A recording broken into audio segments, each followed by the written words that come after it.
This right here is an air deflector or air diverter. This is on a baseboard diffuser, but it can also be put onto a one of those floor registers. It's a great thing to have. It's magnetic right here, so it just pops on with ease. And what these do is they help control the direction of airflow. So like this was put on because without the deflector, when the heat comes on, it kind of pushes the heat up more, hugging the wall, and I don't feel the heat as much. But with this deflector or diverter, I can control the heat and it comes out more and I can feel the heat better, or the cold.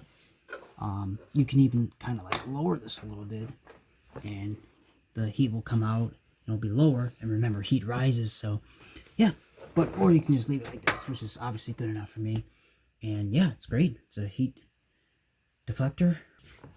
So definitely pick one up if you can get them. They're cheap. You can get them for like under $5 usually at a hardware store.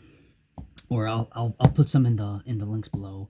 And they're just a great product to have if you want to heat up a small room or a large room, or you just want to be more comfortable. Anyway, hope this helps and gives you a better understanding of what the benefits of a air deflector are. Thanks for watching.